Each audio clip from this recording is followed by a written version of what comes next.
Setelah sampai di dapur, Citra yang memotong bawang merah bertanya ke Dinda. "Dinda, kamu sama Aji pernah ada masalah ya?" tanya Citra. "Masalah apa, Ma?" "Nggak ada kok," ucap Dinda. "Enggak, kayaknya kok si Aji nggak nyaman gitu sama kamu," ucap Citra. "Mungkin dia nggak suka, Ma, sama aku," ucap Dinda lirih. "Kalau kamu gimana?" tanya Citra lagi. "Gimana apanya, Ma?" tanya Dinda. "Ya perasaan kamu ke dia," tanya Citra. "Dinda biasa aja, Ma, sama dia," ucap Dinda. "Nggak ada rasa suka atau sayang gitu," ucap Citra. "Nggak ada," ucap Dinda bohong. "Maaf, Ma, Dinda harus bohong," batin Dinda. "Padahal biasanya pengantin baru itu lagi mesra-mesranya loh, Din," ucap Citra. "Ya gimana mau mesra, mah, orang Kak Ajinya mesra sama yang lain," ucap Dinda keceplosan. "Jadi kamu tahu Aji punya pacar?" tanya Citra.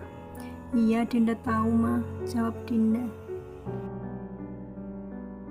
"Si Aji itu gimana sih? Nggak mikir perasaan kamu?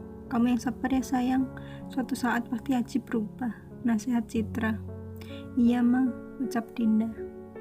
"Mending sekarang kita masak, siapa tahu Aji jadi suka sama kamu setelah kamu jago masak," ucap Citra menyemangati. Mereka pun masak bersama.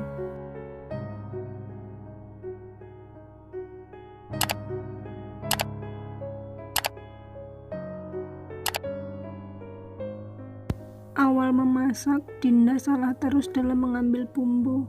Tapi karena sudah diberitahu Citra, dia lumayan bisa. Aji yang mendengar mamanya tertawa senang penasaran. "Mama kok seneng banget kayaknya, ada apa sih?" batin Aji menyusul ke dapur. Saat Aji sampai,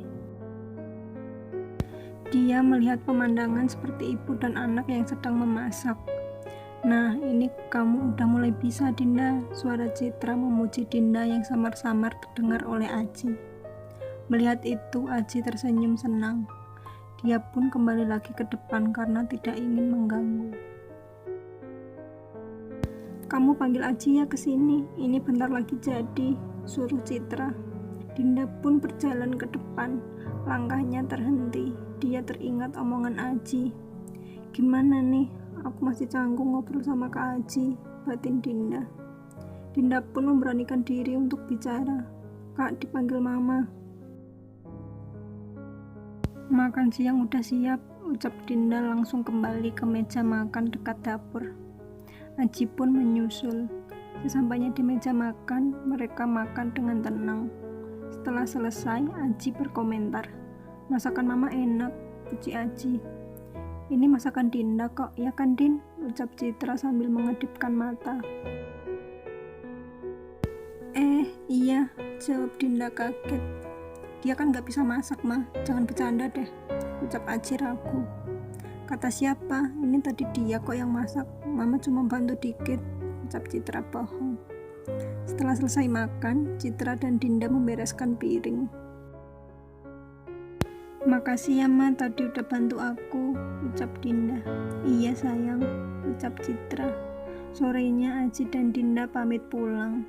"Ma, Aji pulang ya," pamit Aji. "Iya, jagain Dinda ya, hati-hati di jalan," ucap Citra. "Dinda juga pamit, Ma," ucap Dinda. "Iya, kalian jangan berantem terus ya," ucap Citra. Setelah Aji dan Dinda masuk mobil, Aji melajukan mobilnya pulang. Saat perjalanan pulang, Dinda tak seperti saat berangkat yang bersemangat. Dia hanya diam saja. Aji jadi bingung. "Tadi yang masak beneran kamu?" ucap Aji mencairkan suasana mencekam itu. Ucap Dinda singkat. "Ini kenapa lagi sih dia? Moodnya gampang banget berubah. Lagi datang bulan kali ya," batin Aji. "Mumpung lagi di luar, mau sekalian mampir ke tempat Bunda sama ayah kamu," pancing Aji. Dinda hanya menggeleng tanpa bicara. Aji akhirnya capek dan melajukan mobilnya pulang. Setelah sampai, Dinda berjalan terlebih dahulu. Dia langsung masuk kamar mandi sesaat sampai kamar. Aji yang mengikutinya tidak melihat Dinda di sana. Dia akhirnya memilih untuk main game di HP-nya. Tak lama terdengar suara air mengalir dari keran. Oh, lagi mandi, batin Aji. Cukup lama Dinda berada di kamar mandi. Mungkin dia menenangkan pikirannya di sana. Kini Dinda sudah selesai mandi dengan rambut tergerai basah. Dinda berjalan melewati Aji tanpa memandang sedikit pun. Kini gantian Aji yang mandi. Tak butuh waktu lama, dia sudah keluar dengan baju rapi. Aku mau keluar bentar, kamu jangan kemana-mana, ucap Aji. Terserah, jawab Dinda masih cuek. Aji tak menghiraukan sikap Dinda itu dan langsung pergi. Setelah Aji pergi, Dinda bergumam sendiri. Dasar, semua cowok sama gak peka. Kok dia gak nyadar kalau aku lagi ngambek, gumam Dinda. Lama-lama Dinda tak sanggup membendung air matanya. Dia akhirnya menangis. Dasar suami gak tanggung jawab, aku benci kamu Aji, teriak Dinda sambil menangis. Aku yang bakal minta cerai duluan daripada kamu, tangis Dinda menjadi. Lihat aja. Suatu saat kamu bakal ngerasain apa yang aku rasain, ucap Dinda mengutuk Aji. Karena lelah menangis, Dinda kini tertidur tanpa bantal dan selimut. Malamnya Aji baru pulang entah pergi kemana. Kasian juga tidur di depan sini, gumam Aji mengangkat Dinda ke kamar. Pagi harinya, saat Dinda bangun dan tiba-tiba dia sudah ada di atas ranjang. Kok aku bisa di kamar? Semalam kayaknya di depan deh, gumam Dinda. Aji pun menyahut, aku yang pindahin, ucap Aji. Ngapain dipindahin segala, aku gak minta, ucap Dinda ketus. Kini Dinda berjalan menuju kamar mandi. Saat Dinda sudah selesai mandi, Aji menunggunya di luar pintu. Saat Dinda keluar, dia dihadang oleh Aji. Minggir, aku mau lewat, ucap Dinda. Kamu dari kemarin kenapa sih cuek banget, ucap Aji. Emang cuma kamu aja yang boleh cuek, balas Dinda. Udah minggir, ucap Dinda mendorong tubuh Aji. Aji segera menarik tangan Dinda. Dinda pun kehilangan keseimbangan dan jatuh di pelukan Aji. Aku ada salah apa sama kamu? Tanya Aji. Pikir aja sendiri, ucap Dinda.